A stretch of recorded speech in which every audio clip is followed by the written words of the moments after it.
Hi girls, I miss you all so much. I can't wait till we get back to the studio dancing all together again. But until we can do that, I thought something fun that I could do on my YouTube channel is read a fun dance story to you guys. So every Tuesday, I'm going to call it Tutu Tuesday, I'm going to pick a fun dance book to read to you guys. So today's book is Ready to Fly. So this tells the true story of a ballerina called Sylvia Townsend, and she was born around the 1950s, I believe it says.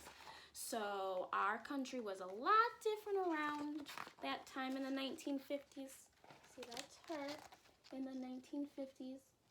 Sometimes, depending on how you looked, you couldn't do certain things. So there's some obstacles that Sylvia comes across because of how she looks. So we will read to see how she comes across that so she can fly and soar and dance like the ballerina that she is. Born with the beat in my feet, I jive to daddy's jazz and sway to mama's symphonies. As musical notes start to float, I rise to my toes, ready to fly. When our secondhand TV fills with beautiful dancers and feathered and fine, I say, I want to do that too. Sylvia, mama says, they're dancing the ballet Swan Lake. Ballet? Oh, I need to learn ballet, Sylvia says. Can I take lessons? These pages always get stuck together. I want to leap and twirl and do pliés till I can dance in real ballets. But daddy says, sorry baby, lessons don't come for free. So I twist mama's scarves into a tutu and make my own ballet slippers. Dressed and ready, I try, but my feet won't budge. There must be another way to learn how to soar. That spring, a bookmobile rolls into our neighborhood. Do you have any ballet books? I asked the smiling librarian. Why don't we look together? We search the shelves for the perfect book to give me wings. At home, I begin reading, building my own bar, learning the positions first, second, and third. Each month, a new book adds to my routine. Jeté, pirouette, and arabesque. I feel my wings growing one feather at a time.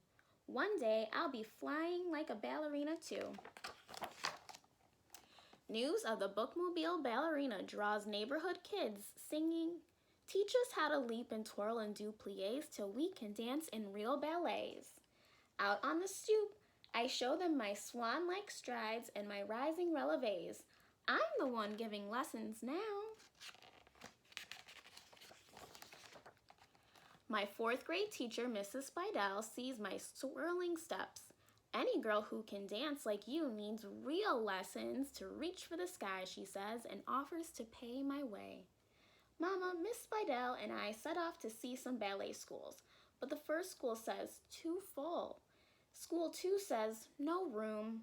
School 3 whispers, it just can't be, letting the real reason slip. Ballet is for white girls. Remember, this is a book from a long time ago, so ballet is for everybody now, no matter what you look like. Those words pluck the feathers from my wings. My dancing feet don't feel the beat. My tutu goes back to being mama's scarves. I tuck away my slippers and tell the librarian I won't need any more books.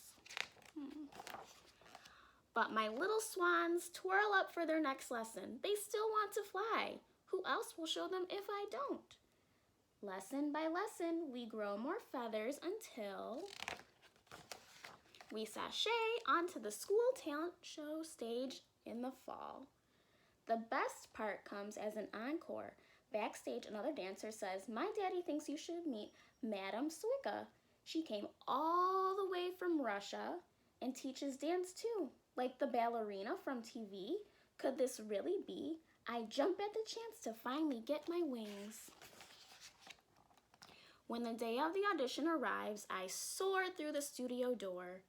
Seeing all the mirrors, I freeze. But the music starts to float, and so do I. Rising to my toes, I fly across the floor. Daddy's jazz becomes a beat in my feet, and Mama's symphonies help me soar. As the last notes fade away, I float into a reverence. I hold my breath, waiting to hear what Madame Swicka will say. Smiling, she says, "You've never had a lesson, dear?" I bow my head, whispering, "No." "Well, you're a beautiful dancer." Madame Swicka takes me under her wing, offering me a free place in her school. Every book, every beat, every practice at the bar has brought me to this day. All feathered and fine, I am a ballerina who can leap and twirl and do pliés and loves to dance in real ballets. A ballerina whose little swans are ready to fly. There's Sylvia. She made her own ballet school. She's got her own little dancers. Because ballet is for everybody. The end. So there's Sylvia again. She's a real person. And these are bookmobiles, examples of bookmobiles that came all across the country. That is the end of the story. I hope you enjoyed it. The end.